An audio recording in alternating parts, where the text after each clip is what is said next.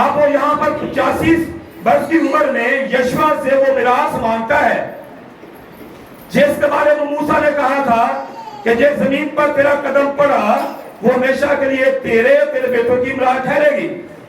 اور آگے لکھا ہے اور آج کے دن بھی میں ویسا ہی ہوں جیسا اس وقت تھا.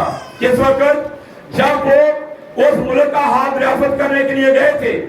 جس طرح اس وقت اس میں قوت تھی، اس میں زور تھا، اسی طرح کہتا ہے کہ ویسی ہی قوت مجھ میں آج ہے جیسی تب تھی جب میں وہاں جاسوسی کرنے کے لیے یا اس ملک کا ہاتھ دریافت کرنے کے لیے گیا تھا.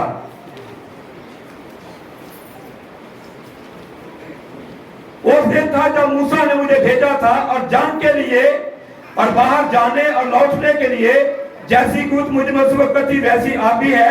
سو یہ پہاڑی جس کا ذکر خدا نے اس روز کیا تھا کہ مجھ کو دے دے. کس نے ذکر کیا تھا؟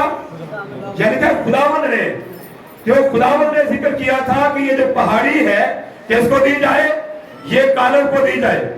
اور اب خدا کی وہ بات یشوا کو یاد دلا رہا ہے کہ جس طرح خداوند نے اس دن کہا تھا اس پہاڑی کے بارے میں تو وہ پہاڑی مجھے دے دے، کیونکہ تو نے اس دن سن لیا تھا. کس نے؟ یشوا نے. مطلب جب خدا اس دن کہہ رہا تھا کہ یہ زمین کا حصہ کالب کا ہے تو پھر یشوا بھی سن رہا تھا ان ساری باتوں کو. اور وہاں کے شہر دے دے کیونکہ تو نے سن لیا تھا کہ اناکیب وہاں بستے ہیں، وہاں کے شہر بڑے اور فصیلدار ہیں. یہ ممکن ہے کہ خدا میرے ساتھ ہو اور میں ان کو خدا کے قول کے مطابق نکال دوں. تب یشوا نے یوحنا کے بیٹے کالب کو دعا دی اور اس کو حبرون میراث کے طور پر دے دیا. سو حبرون اس وقت سے آج تک کلدی یوحنا کے بیٹے کالب کی میراث ہے، اس لیے کہ اس نے خداوند اسرائیل کے خدا کی پوری پیروی کی. کس نے؟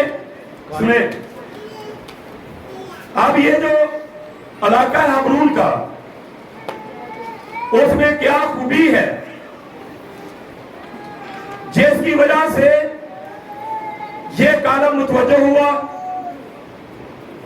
کون سی چیز اسے کھینچ رہی ہے اس طرف کہ یشوا کے پاس آ کر کہتا ہے مجھے وہ پہاڑ دو، مجھے حبرون کا علاقہ دو، کیونکہ خدا نے میری مراد چھڑا دی، تو نے سن بھی لیا تھا، اب مجھے میرا پہاڑ دو. اب اس کا جواب ہمیں کہاں ملے گا؟ اس کا جواب ہمیں پیدائش کی کتاب میں ملے گا. تو آئے ہم پیدائش کی کتاب میں چلتے ہیں. آپ میرے ساتھ نکالیں گے پیدائش کی کتاب، اس کا 12 باب میں آئے پہلے.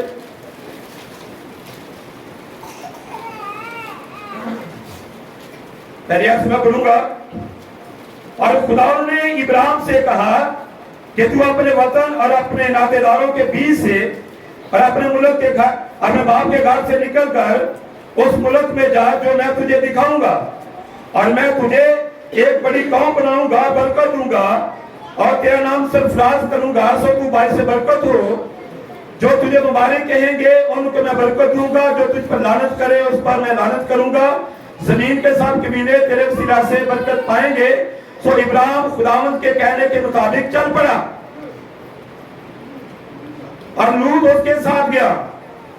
ابراہیم 75 برس کا تھا جب وہ حران سے روانہ ہوا، اور ابراہیم نے اپنی بیوی ساری، اپنے بھتیجے لوط کو اور سامال کو جو انہوں نے جمع کیا تھا اور ان آدمیوں کو جو ان کو حران میں مل گئے تھے ساتھ لیا، اور ملک کنعان کو روانہ ہوئے اور ملک کنعان میں آئے. اور ابراہیم اس ملک میں سے گزرتا ہوا مقام سکم میں مورا کے بلو تک پہنچا. اس وقت ملک میں کنعانی رہتے تھے. تو خداوند نے ابراہیم کو دکھائی دے کر کہا یہی ملک میں تیری نسل کو دوں گا. اور اس نے وہاں خداوند کے لیے جو اسے دکھائی دیا تھا ایک قربان گاہ بنائی. کتنی؟ ایک قربان گاہ بنائی. یہ کہاں بنائی گئی ہے؟ یہ سکم کے اندر بنائی گئی. آگے چلیں 8ویں آیت میں. اور وہاں سے کوچ کر کے اس پہاڑ کی طرف گیا جو بیت ال کے مشرق میں ہے، اور اپنا ڈیرا ایسے لگایا کہ بیت المغرب میں اور ای مشرق میں پڑا، اور وہاں اس نے خداوند کے لیے ایک قربان گاہ بنائی اور خداوند سے دعا کی۔ یہ کتنی قربان گاہ ہے؟ دوسری۔ پہلی کہاں پر بنائی گئی؟ پہلی سکل میں بنائی گئی۔ دوسری کہاں بنائی گئی؟ دوسری بیت ال میں بنائی گئی۔ اب آئیں گے ہم 13 باب کی 18ویں آیت میں۔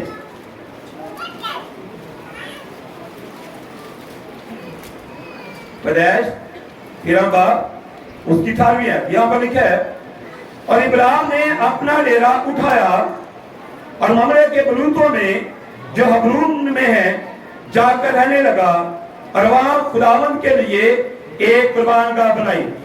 اب یہ کتنی ہے؟ پہلی کہاں پر تھی؟ دوسری کہاں پر تھی؟ اور تیسری کہاں پر ہے؟ حبرون میں۔ اب یہ حبرون کا جو علاقہ ہے، یہاں ابراہیم نے تیسری قربان گاہ بنائی، پہلی سکل میں، دوسری بیت ال میں، اور جو تیسری ہے وہ حبرون میں۔ اور یہ جو حبرون کا علاقہ ہے، یہاں ابراہیم کی تیسری قربان گاہ ہے، اور یہاں ہی خدا ابراہیم کے پاس آیا تھا۔ اور اس کو پڑھنے کے لیے آگے آجے 18 باب میں، 18 باب لکھا یہاں پر پہلی آیت میں، اور خدا ممرے کے بلوتوں میں اسے نظر آیا، اور وہ دن کو گرمی کے وقت اپنے خیمہ کے دروازہ پر بیٹھا تھا، اور اس نے اپنی آنکھیں اٹھا کر نظر کی، کیا دیکھتا ہے کہ 3 مرد اس کے سامنے کھڑے ہیں، اور ان کو دیکھ کر خیمہ کے دروازہ سے اور سے ملنے کو دوڑا، زمین تک جھکا، کہنے لگا، اے میرے خداوند، اگر مجھ پر آپ کے کرم کی نظر ہے تو اپنے خادم کے پاس سے چلے نہ جائیں، بلکہ تھوڑا سا پانی لایا جائے اور آپ اپنے پاؤں دھو کر اس درخت کے نیچے آرام کریں، میں کچھ روٹی لاتا ہوں اور آپ تازہ دم ہو جائیں۔ یہ پورا باب ہے آگے۔ اب یہ ہے وہ حبرون کا علاقہ جہاں پر خدا ممرے کے بلوتوں میں ابراہیم کو دکھائی دیا، اور جب اس نے دیکھا وہ اپنے تمبو کے بعد بیٹھا ہوا، وہ بھاگا گیا اور وہ جھکا، اور اس نے کہا، خداوند آپ تم آئے ہو تو جانا نہیں، میں پانی لاؤں گا اور تمہارے پاؤں دھوئے جائیں، اور پھر تم یہاں میرے پاس یہاں آرام کرو، یا میں کھانا، یہ ساری چیزیں۔ تو پھر خدا نے کہا جیسا تو چاہتا کر۔ تو یہ وہ جگہ ہے جہاں پر خدا ابراہیم کے پاس آیا۔ کیا نام علاقے کا؟ حبرون۔ تو حبرون کے علاقہ میں خدا جو ہے وہ ابراہیم کے پاس آیا۔ بائبل نے کہا کہ خدا نے 3 مجسمے بنائے، 2 میں فرشتوں کو اتار دیا، ایک میں خود الوہیم اترا، اور وہ وہاں پر آئے ابراہیم کے پاس۔ تو دیکھیں ابراہیم کا یہ جو کریکٹر ہے اتنا خاص ہے، اور جو کچھ یہاں پر ہوا ہمارے زمانہ کے نبی پر روح القدس نے ان باتوں کو کھولا تھا کہ جس طرح وہاں ابراہیم کے پاس 3 فرشتے آئے ہیں، تو بتایا گیا کہ وہ 3 فرشتے کون ہیں، اور وہ جو 3 خادم وہاں پر گئے وہ ہمارے زمانے کی پوری تصویر ہے، کیونکہ نبی کو یہ بھی بتایا گیا کہ وہاں جو 2 سدوم اور مورا میں گئے تھے وہ رابرٹ اور وہ بلی گرام تھے، لیکن جو ابراہیم کے پاس ٹھہرا وہ الوہیم تھا۔ الوہیم کس کے پاس ٹھہرا؟ وہ ابراہیم کے پاس ٹھہرا۔ تو وہ کون سا علاقہ تھا؟ وہ حبرون کا علاقہ تھا۔ ممرے کے بلوتوں میں خدا وہاں پر ابراہیم کے پاس ٹھہرا تھا۔ تو خدا نے نبی کو یہ بھی باتیں بتائی ہیں، کیونکہ جو بلی گرام ہے، گرام کے کتنے اسپیلنگ ہیں؟ اس کے 6 ہیں، تو ابراہیم کے کتنے ہیں؟ 7۔ تو یہ بڑی جو چھپے بیت تھے ہمارے زمانے کے نبی پر کھولے گئے ہیں، کیونکہ جو 6 اسپیلنگ ہیں گرام کے، اور یہ ایک انسان کو ظاہر کرتے ہیں۔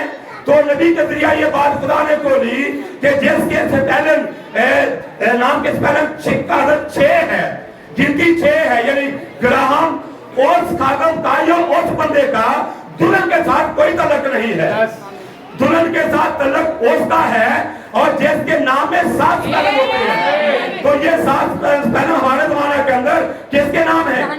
یہ برینم کے 7 اسپیلنگ ہے۔ تو وہاں پر جو کچھ ممرے میں